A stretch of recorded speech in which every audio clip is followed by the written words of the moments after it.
You don't even drink coffee. Oh, yeah, like a milkshake or... Oh, you don't milkshake. Oh. You don't want to say a milkshake, mate. This includes venues as well, so when you go out, get that rig out before you get kicked out. That's something I live by. Because I know we'd go to horse camps and you'd meet everyone and then everyone you want to keep in touch with. You'd get on MSN and then... You want to readdress that? What? What kind of camps are you going on? Anyway, week of a lifetime. It was absolutely massive. I was all over the place, driving hours Didn't and you hours just a day. do your weekly update? Well, that was not it. I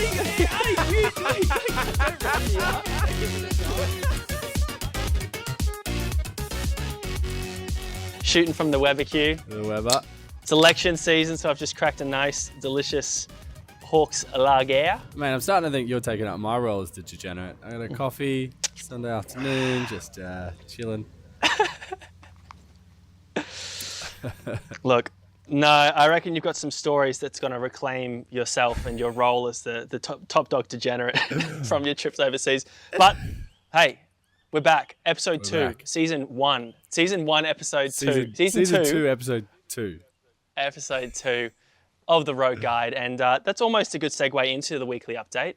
Before we get into your degeneracy, and hopefully you've either proceeded to new depths, or maybe you've decided to, travel with a bit more class and distinguishment, but we'll see. For me, big news. We've been away for a few weeks. I think that's no secret. The loyal fans have been hounding us, after us, thousands of people. Yeah. Thousands, or is it tens of thousands? I'm not sure. I didn't read all your emails, but thanks. Look, I'm not gonna entertain that prospect, but yeah, we had a few weeks off for good reason, but I was a little bit concerned because I'm on contract with the Road Guide. We've been renewed for another season by the network, but I had an opportunity to go on another podcast, and I've got to say, it was quite a schmick professional experience. It was an ABC podcast of all people, of course. The Ozvotes election pod, covering the seat of Maranoa, which I'm in, and another seat called Garoom and Toowoomba, about the safest. It's like the safest seats in the country, really. So I got to talk about really good stuff, main issues happening out here, and don't let me stop me if I'm boring you, Dos. But, all right, then. Smart Let's people move stuff. That sounds like the driest thing I've ever heard. Talking about an electoral seat that has been the safest in Australia for years. Oh man, where's the drama? And the thing, the guy came to us, he's like, man, I've been talking to these marginal seats where it's like, who knows what's going to happen? This random candidate could win. And I was like, yeah. Yeah, probably not though. Yeah, no, that would happen here. No. Anyway, all right then, mate. If you're so interesting, what's going on? Bloody oath, I'm interesting. Well, obviously just got back from my 3-4 weeks of traveling Europe as a one of the first ambassadors of travel with the borders open. Yeah, one of the first Australians to go international, the test cases, the prototypes. That's it. And I figured, well, no one better than myself to represent us over there and make sure everybody, they'd forgotten about us, I feel, a little bit. No, they chose to send expendable people that no one in Australia would care if they never came back. Yeah, that's it. But I always come back. Mate, we said this last episode. I'm an angel of a traveller, I'm a degenerate at home, but overseas, I'm quite respectable, And really? Again? Yeah. And, mate, I saw the Pope. I was bloody as Catholic as they come. That's great. I imagine he stops the ceremony. He's like, there is a sinner amongst us. He made eye contact with me and I started to catch Satan on fire. has returned. And just in the vein of it, I even had to sneak into the Vatican Square to see him. Cause, the Pope was so off you, man. The Pope was so off you. They had a photo of me. They wouldn't let me in. No, they wouldn't let anyone in because they hit capacity. And I was like, well, I'm not coming all this freaking way and not seeing the Pope. So I just snuck around a couple of barriers and then worked my way into the crowd. That is so not in the spirit of the experience. Well, I had to see him, man. Yeah, I know. I'm honestly jealous. Do you reckon it sells out every day? Is it one of those things that's just like... No, it's quite rare. Was it Easter? Yeah, it was Easter. Oh, no way. You saw the Pope on Easter? Yeah, I was there for the Easter Mass. Well, I missed half of it. I only had like 2 hours sleep because I went on a pub crawl the night before, but I still made it. I still saw him for a little bit. He was speaking all Italian, and I was like, Wow. this is tough. This is tough when you're hungover to really understand what's going on. Yeah, that definitely sounds like a sort of like out of body experience. Yeah, and it was so hot, and they wouldn't let you bring water bottles in. Oh, it's cruel. It was cruel. But no. Wow. So yeah, you're a very good boy, man. Very good boy. Very good boy. There was other issues on the trip. Not issues, other experiences on the trip, though. That's such a marketing spin. It's like, no, we don't call them issues. We call them experiences, opportunities. Yeah, PR's been on to me. Rewording things. And well, I guess one of the highlights was in Monte Carlo, Monaco. I won a fair bit of coin at the casino there, which was probably the most famous casino in the world, I reckon. And so like one of the tables, right? I figured it out how I won it. So it was like the main roulette table, and there was 4 different staff members on it, and they all got like big pokey sticks, and they're like pushing the chips around because it's probably like 5 meters lengthways. Yeah, and maybe 3 meters across. Yeah. And then said, sorry, I just zoned out because I'm pretty sure I'm gonna have some audio problems. "Oh, you reckon?"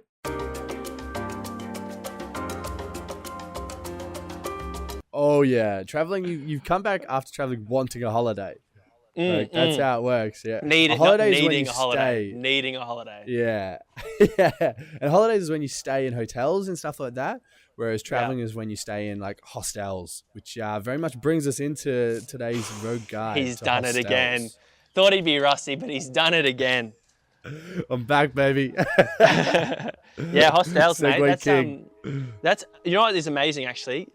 Danny and I, my girlfriend, we were just talking about. we were just talking about hostels actually. Yeah. Because we'll be staying in one, in Tasmania. Oh, really? Not one. We'll probably be staying in some in Tasmania. Yeah, I mean, we can get into this in the advice, but the logic is it's really pure. You think I can save money on hostels that I can spend on experiences. And I mean, I can have experiences in hostels while paying for the hostel, accommodation. So it works out really well. Hostels are kind of the way to go. What I'm really excited about, and this is going to be unique to any sort of traveling I've done. I mean, we have stayed in hostels in Australia, like when, shout out Jed, the meme king of the road guide, when we all went to Airlie Beach and with Sundays. That worked out pretty well for us, I think. Good fun. Oh, yeah. Yeah, that was a good hostel. And honestly, I'm excited to see what Tasmania's hostel culture brings. Oh my God, a train is about to appear in the background and I don't know if it's going to drown me out. I've got mics turning on and off, and now I've got a train pulling up in my backyard. Literally, you're about to see. It's a big. Wait till you see it. Anyway, and listeners, wait till you hear it. Anyway, oh my God, no, this is so bad. Anyway, I can't hear it. If that helps. Good. Let's keep that energy. This is good content. Anyway, I'm excited to see what another example of Australian hostel culture. Will we have the cheap Australian travellers, which you always get in any hostel? I feel like there's an Australian that's living on the edge, living cheap, living poor. But, I wonder what the international scene is going to be like in these hostels from, other countries, maybe doing what you've done, the expendables coming to Australia to, experience the fine wares. So that should be really interesting. Yeah. Well, I hate to burst the bubble, but I'm pretty sure they're not allowed in yet from my quick little research. Whoa! So we can escape, but they can't come in. Yeah.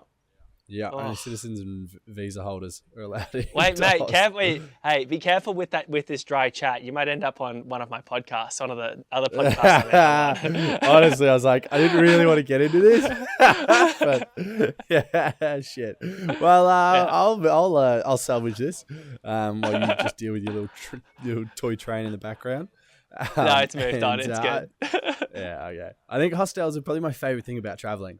Whoa! Monstrous chat. It's one of the things I miss. It's very much like the people you meet. There's heaps of like-minded souls and plenty of degenerates too, which is very much my people. Yeah, definitely. And and to find those right people, I would say like step one is you got to pick the right hostel.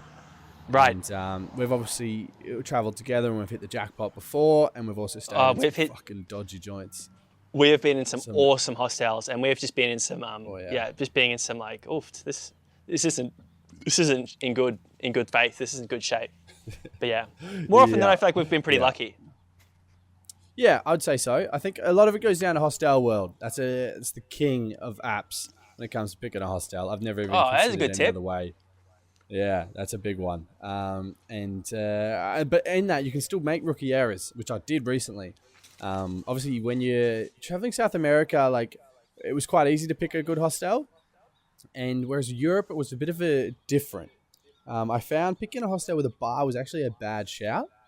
Like in theory, it's such a good way to meet people if there's a bar. Yeah, hostel, definitely. And it is, but it's a forced interaction. Like you have to go and sit down with a group of people, and you got to take that leap, which is like fine. But I found the hostels that didn't have a bar. They had pub crawlers organized, they had games nights organized, they had all this other events. Oh man, I'm dying here. That sounds so good. That sounds so good. Such a more natural way to meet people.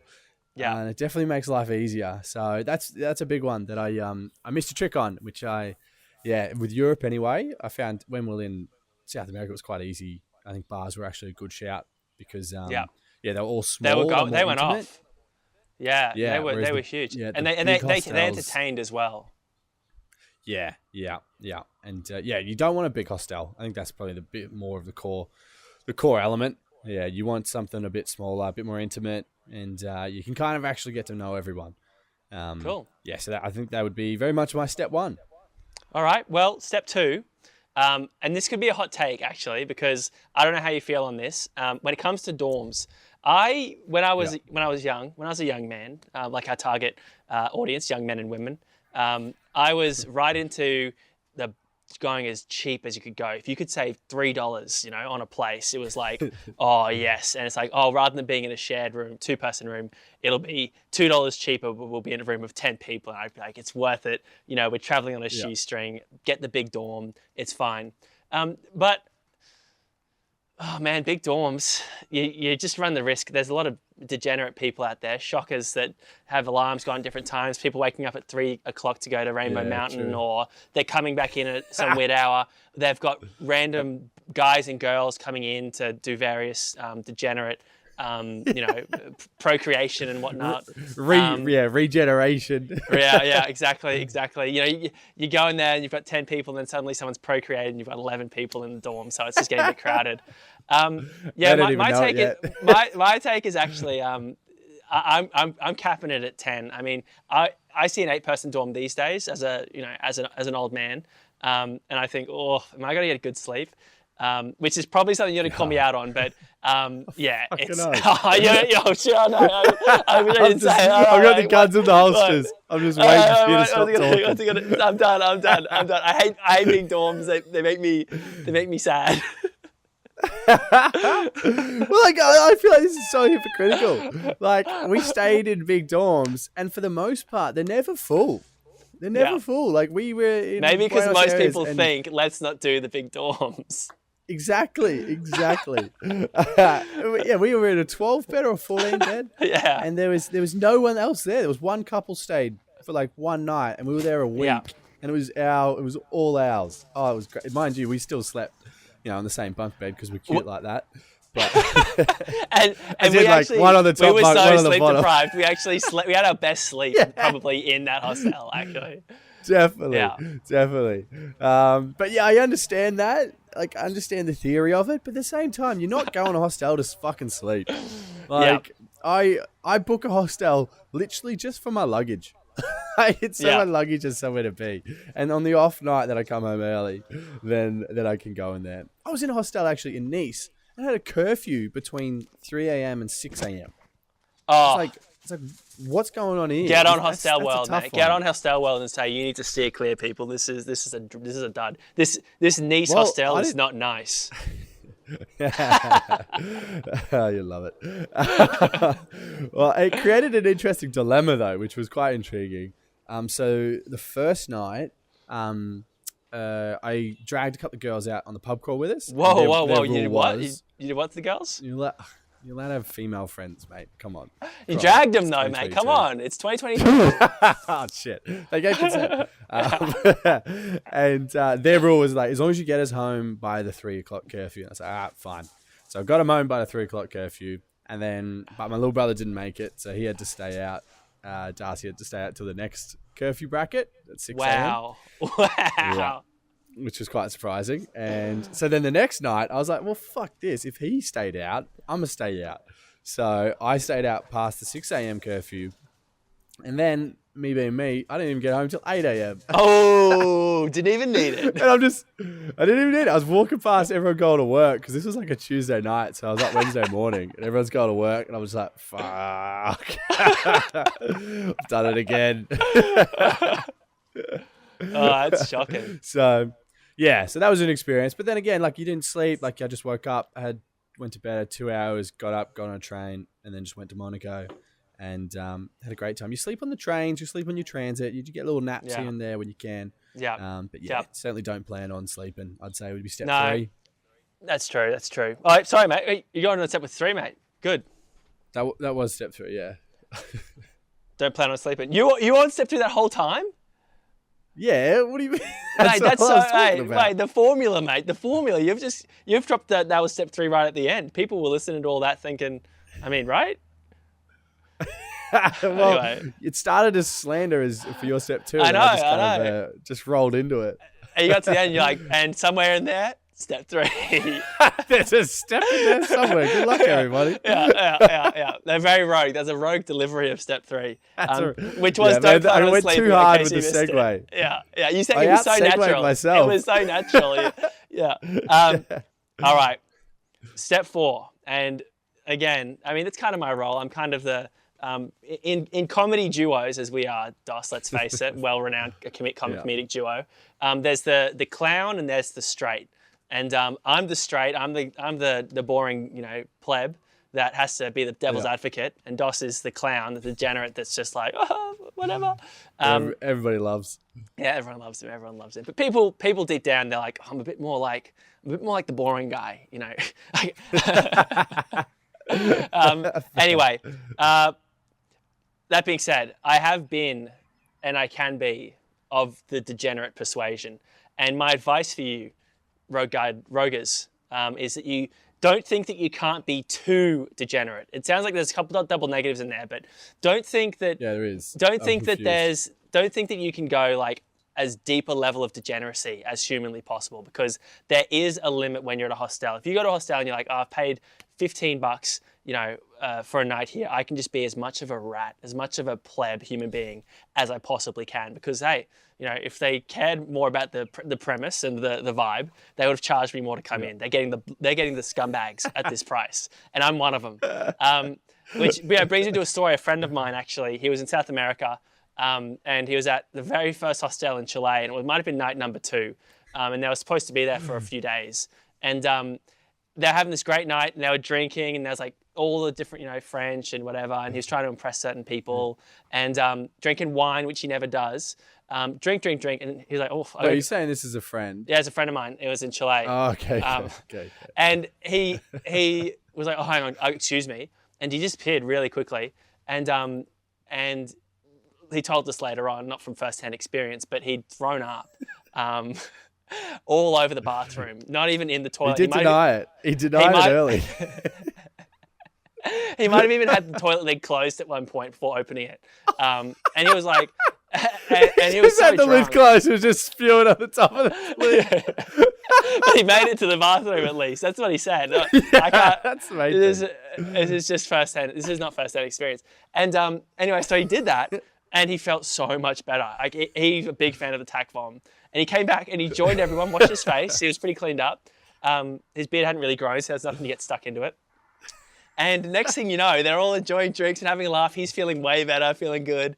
And the manager of Hostel comes to the table, furious, devastated, distraught, disgusted, really like the white in the face. They were drained. And they were like, did someone just go into our only like toilet and just devastate the place. It's everywhere, and it turns out that quickly makes you a pariah. It makes you someone in the hostel that people don't think is fun or attractive or cool. No. And so I was Public enemy really, I mean, number one. my friend was so crushed. Like he went to bed, he went to bed straight away, and we left. I mean, he left soon after, because it was not good and it was very embarrassing. But so you can be unacceptably degenerate. So don't be that guy. Have some common There's a decency. Yeah, there is a limit. Yeah.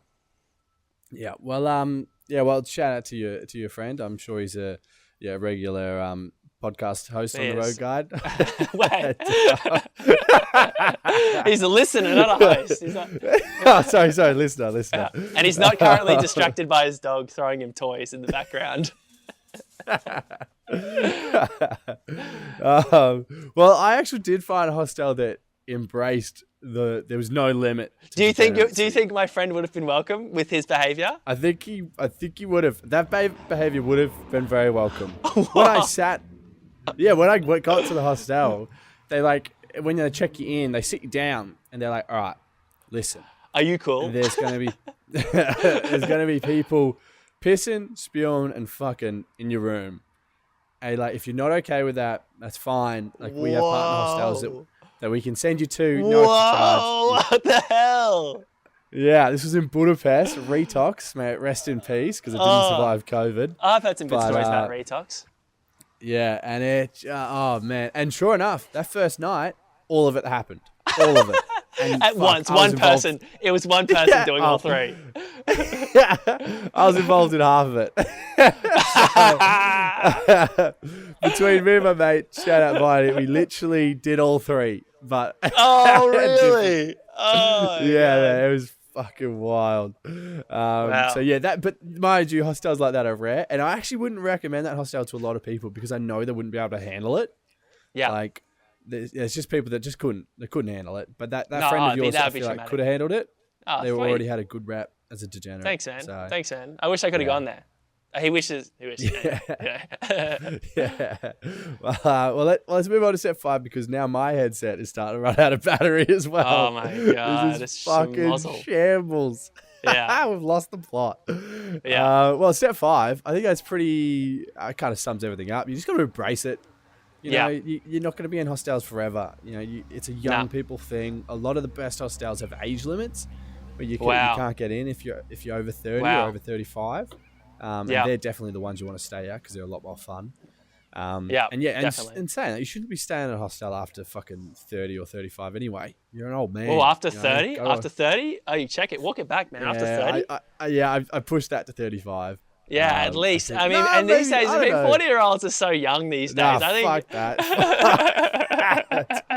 Oh man, no, thank you. Yeah, no. You should be making money then. Go to a hotel. You know, get married. Take your missus. Hey, 30-year-olds and over. Are you broke? Are you poor? Like, why are you still hanging out with us? You know, like, grow up, move Literally. on, get with your life. Maybe I 30 agree. is okay, but 31's too old. No, you've got 35 is a fine bracket, I think. Sorry, to our massive demographic that, you know, not our main demographic, but there's like probably thousands again listeners in the 35 and up bracket. Like, you're welcome to come to the bars with us for sure. You've got great yarns, but like maybe party hostels. Maybe if you're in a group, don't be staying by yourself above 30. Yeah, I might stand by that. Okay, but back to the main point, just embrace it. Yeah. You know, if the hostel's weird, if the hostel's chaotic, if it's a degenerate hostel, be a degenerate, embrace it. You know, You if it's a paid for fancy, it. posh You hostel, chose it. You know, Deal with it. Move out, get another hostel. I agree. And it's like, I have an analogy a little bit that like, it's the same with camping, you know, when you're young, your swags, the Aussies all throw out a swag. It's the best. It's like, you feel like a king in your own swag, fits you, it's warm, the rain comes on it, you can see the stars, brilliant. Then maybe you get a partner and you don't fit in the double swag, you might get kids or something like that. And you need a tent. Oh, yeah. So you go for a tent, and that's fine. And then you like my dad, he was always like, "Oh, catch me dead before I'm in a caravan." Like, you know, these rolling fortresses, these rolling accommodation spots. That's not real camping. Anyway, you get to a certain age, your knees get a bit creaky, your back gets a bit creaky, and before you know it, you're splashing out like tens of thousands, 100K on a bloody rolling, you know, Hilton what Hills Hoist, or whatever the brand is of the good hotels. And yeah, it's just like with hostels. At some point, maybe it's just like I might just go. Maybe rather than go to a hostel, I'll go to a very cheap hotel. Yeah. So Motel. yeah, no hotel. Yeah. But yeah. That's it. The road guide to fair. hostels. Very travel-centric That's it. season so far, but tis the season. Tis the season and tis the season. Who knows what we'll do next week? Again, you can always send in your suggestions, what topics you want to hear covered. As you can tell, worldly people, wealth of knowledge and information. Happy to share it. More than happy to, and share experience from us or from our friends. And this dog is just unhinged off the hook at the moment. So let's move on to the big call. No, we can't do that. We're out of friends. Nice. No. Well, we've got friends. It's just we've been just such a shamble of getting this show together. Like when I was overseas, the plan was to get people on, and I had people I could have put on. Yeah. But I was traveling too fucking hard. Yeah. I was just going too hard that and spilled conditioner all over my laptop and microphone. Oh man, it was a nightmare. You're traveling too hard and you're talking about how your conditioner spilled. Like, come on, wake up to yourself, Melvin. Well, you've long hair. You now. are I as had to buy them Victorian. there. You are as Victorian. I had to as buy. It was comes, in mate. You're French. like, oh, I'm traveling so and I had hard. to- And my L'Oreal with Neutrogena extracts like spilt over There's my nothing wrong with $10,000 looking camera. good when you're overseas, mate. Nothing wrong with it. It is disgusting. It is disgusting. Some people It was probably all in would go, French, man. I had to get the translator out and just like find out what was going to frizz it up, you know. Yeah. The ladies of the female roguers will understand the struggle. Yeah. Wow. Okay. Well, good to appeal to their. But their we will nature. have a big call next week. That's a guarantee. Really. I'm gonna That's a big. That's the big call for this episode. That we'll have a big call next week. Is Like, that we will make a friend by next week, and we will get them on here. wow. I hope you can deliver on that because I mean, I'm making friends out here. I got my doggy, who people will be seeing this episode. Yeah. All right. Why so don't you get the missus on, mate? Could potentially. for You you. know, here's one. I don't know how many minutes we're in, but Mum watched last week's episode. Shout out, Mum, if you're watching right really? now. I'm not going to water it down. I'm going to keep my edge. I'm going to stay tough. You know, deal with it. It's Mother's Day today as well, actually. Oh, Yeah. Anyway, happy Mother's Yeah. Day. I'm going to act tough. Happy Mother's But anyway, Day. but yeah, so maybe Mum comes on the pod. Oh God. That'd be hectic. No, I don't mind that. I love Sally. Yeah, but yeah. I don't know where. I'm scared to talk respectfully, respectfully, no. now. Respectfully declined. Yeah. No. But yeah, could be on the cards. Anyway, here's one for you, Chief. Here's a big one for you. Right. Got a new car recently. New four-wheel drive. Nice. Got to have a four-wheel drive out west in the outback where things are tough in the Queensland outback. Put your swag in the back. Oh, mate, yeah. You could even like throw just a cheap mattress in the back, pop the canopy open under the stars. Although at the moment there's been tons of rain. The sandflies are crazy. You've probably seen me itching all episode. Or for our podcast listeners, our loyal original fans, you're hearing me itch. Hear him itching. Yeah. Anyway, that's how that sounds, the itch. And I don't know about you, but I always drove cars that were, my first cars was definitely earlier than the year 2000. So they were in the 1990s or whatever, which you know, they were good 90s. cars. Shout out 90s. 90s kids will understand for sure. Good year to be there, Then I got a bit older and I started getting cars from the early 2000s. And then I started getting cars. My last car, the RX-8, it was a 2008, I want to say. And I got that in the year 2017 or 18. So it was still almost 10 years old. Fancy boy. So now I've just recently upgraded. My girlfriend upgraded. I'm not going to claim her car. Ooh. But to this awesome Ford Ranger, 2019 or 2020 or something like that. Oh, get out of it, dog. Ducking the camera over. I'm filming off the Weber Sorry, Q mate. at the moment, actually. So it's pretty good stuff. But it's brand new. It's got all the features, you know, all the great stuff that people want. You know, the thing that when you drift the lane, it redirects you back into the middle of the lane. It's got the cameras that Doesn't like. that kind of take the fun out of it? Where's the point? excitement of a micro sleep? How do I enjoy my micro sleeps now? I need that thrill, baby. yeah, exactly. I can't sleep unless I know that there's a risk. But that feature, I actually think Sometimes I think it's really dangerous, but sometimes I think, oh, that's actually really good. But features on new technology that you feel like we've lost the plot, we've gone backwards, we've taken a step back in time, and we need to get with reality. With this car and with other cars I've driven recently, push to start. When I was younger, I thought push to start looked like the coolest thing ever. Oh, it was tough, you know, and I'd always imagine the push to start button was on the handbrake or something like that, and you could just press that. But that's normally the handbrake button, so anyway. But with this thing, it's push to start. Now in this car, I have no problems with it, really, actually, to walk back my statement. But prior to this, we were driving a very modern Mazda little hatchback thing. One of the cars that you can't hear running, basically. They're so quiet. Yeah. So there was probably at least 5 times when I'd left the car on for like 8 hours, I just left it because you park the car, put it in park, you know, handbrake, all that stuff, and then you can't hear it. So like car's off. There's no car keys to pull out of the ignition. So what do? You just leave the car. And out here, you leave the keys in the car as well. So, you know, it's long reach. There's no crime, really. A little bit of crime. Shout out long reach. Shout out long reach. Just let you know. They stay. Foster lives at 136. Yeah. Look for a ranger. Disgusting. Your Uber awaits. You know that the long reach criminals definitely tune into the road guide as well. Like they are regular listeners. Yeah. And you're their favorite as well. I'm definitely not. They don't listen for me. Any chance to bring you down, they will embrace it with our open arms. Yeah. But.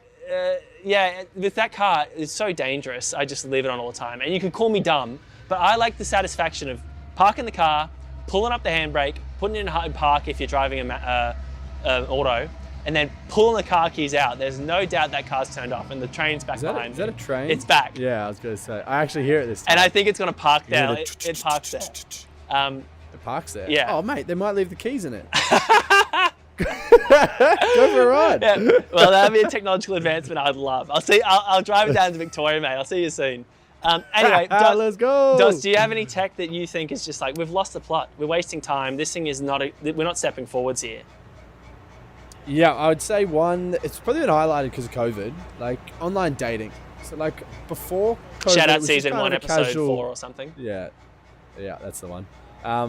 It was it was on the side, you know, it's just a little on the side trick, side hustle. You'll just like, you know, swipe here and there, do whatever, whatever you do. Whereas like now, because of COVID and people not being able to socialize with lockdowns and shit, now I feel like it's like a core element of dating, which is bullshit because it's like, it's so far backwards. No one talks to anyone when you go out. Like, I feel like, I noticed a lot when going overseas, obviously, because you're just not on that shit. And when you talk to people, it's like, fuck, I've kind of forgotten how to do this. Really? Yeah. So, I mean, it sent me back a little bit, but at the same time, I just deleted everything today. So I was like, nah. Oh, really? Time to really get back in the old school way of things, because that's just, it's more You're fun. going to go and potentially strike out at bars and pubs and just say, hey, exactly. I like you. Tell me about yourself. Yeah. Oh, and I think inspired, now mate. Inspired. You're more of a commodity. doing that as well. Because everyone's got social anxiety. They want the stuff to come to them, sort of thing. You know, they don't want to. They don't have the guts. So they don't have the. You know, they're not social anxiety people. Shout out. It's not about guts, but you know, the people want the comfort of knowing someone's interested and keen, and to cut out the middleman, delete the app, and just go and do it yourself. That's it. And they'll love you for it. Yeah. You know, guys and girls. I've had a few girls come up to me recently and shoot their shot. And man, it's great. Yeah. It's great. Yeah. I'm a big fan. Yeah. A big fan of it. All right. Well, interesting. That's really good to hear. Yeah. So that's probably my big step backwards. Yeah. No. And now we can take 2 steps forward, people. As a community, we can grow from this. Jesus, all right. It sounds like your LinkedIn chat there. You know how people are on LinkedIn? Oh. Yeah. Anyway. Shout out my LinkedIn. Yeah, shout out my LinkedIn as well. I me. love it. Dos chatted, coming on one of my recent LinkedIn about the podcast, actually. It's a very professional workspace environment. And he sort of was commenting like, you would on Facebook or on YouTube or on Instagram. And I'm sort of like, oh, excellent. It's excellent networking with such highly capable and skilled other people. You know, you got to keep bringing it back to the thing. But anyway, shout out the social media episode. I think I've talked about this. Yeah. Well, as the marketing head at the Roger's office, I've got to be finding different avenues that we can plug this great show that we call the Rogue Guide, and LinkedIn was my target for the week. Yeah. So yeah, hopefully a few followers there. I was thinking, I was like, maybe I, like put the podcast on LinkedIn. Whoa. And I'm not 100% sure. Neither am I, actually. Neither am I. I would think closely about that, but then you also think, you think how many people actually will check it out? But then it's like, but that's why I'm putting it there to have them check it out. So if I'm going into it like no one will even click it or check it out, it's kind of like, yeah, why put it there? So you kind of have to put it there and be like, people might check this out, and then you're like, oh, do I want them to? I felt compelled to like get the podcast out there more, because I recently saw this week they had this the top 10 hottest male podcasters in Australia. And I mean like physically hottest. And the top 10 was just like, it was a joke, man. There was like the uninspired Kyle unemployed. The uninspired unemployed, whatever. Man. They didn't even make it. Kyle Sandilands made it. Shout out uninspired unemployed, by the way. it. Sorry guys. I mean, you guys are hot. It's cool. They're our competition. Don't give them shit. Yeah. They're fighting for a top 10 place as well. Yeah. I think Daniel Gorringe made it, which is all right. I don't mind that. Yeah, but he's got a bit of a what do they call him? Big Red or something? What's his what are they? They've got a nickname for him on the show anyway. That's probably getting too inside talk. Yeah, we're giving him too much airtime. You're right. But yeah, I just mean the top 10 was embarrassing, man. So you reckon we get these guns on there, these big fellas? I'm assuming your pipes are out. And the pipes are, I mean, yeah. If you zoom in, I've got 4K quality, so hopefully the pixels, I can expand. There's gonna be some editing going on there, right? Yeah. Yeah. But I mean, like, there's an avenue there for us, man. And if it means that we got to shoot our shot on LinkedIn. Mate, you need to send the pod to that publisher and just say, hey, big mistake this year, big mistake. Yeah. You've lost a lot of credibility with a lot of your audience because you didn't put these two podcasters on that list. Easy. At least one of us, obviously, there's one stronger than the other, and that could have been enough to represent the guide. Yeah. Thanks, man. Probably... Thanks. Yeah. No, it's right. I got you back. No, but and who knows? Maybe there's going to be a list of top 10 hottest Australian male or female podcast guests. And that could be you. Ooh, that could be you listening. If you just want to hit the DMs, hit the Spotify comments, I don't know, wherever you find us, Instagram, sorry, that's where we want to hit you. Hit us in Instagram. Yeah. And yeah, just tell us, what's your big call? What's the situation where you've had to make a big call? Or maybe you can tell us a topic and why you sort of want us to talk about that topic from your personal experience. We'd love to hear it. And I reckon we will when we put that, we put our case to Vogue or Playboy or whatever magazine that was in for being hot. You could be part of that submission. So maybe we make it just for our guests at the end of the season. Oh no, that's going to be so cruel. Good. The life is cruel, mate. Your big call about getting a big call next week, it's not going to come true. They've heard that, now they're like, unless they really back himself, in which case, power to you. Yeah. Mate, everyone should back themselves. Yeah. Everyone's got their niche. Yeah. Everyone's got their different flavour, different taste. Oh, is that your serious 60 there, mate, in that 10 seconds? Back yourself. Yeah, back yourself. Yeah. Everyone, it's like spicy food. Some people like it really hot. Some people like it kind of hot. Some people don't like it hot at all. No. So there's a chance. Yeah. Some people only like the personality of that spicy I feel food. like your comments are still pretty negative towards people that have body issues. That was good. Some people like hot people, but some people like people like you who aren't that hot. Some people like big dishes, of hot spicy food, and some people like small dishes with the hot spicy food. And vice versa. Oh wow! So now what you're saying, if you're small, you've got challenges or something, mate. You're just. What do you mean? I'm saying there's a window there. But this is a very positive chat.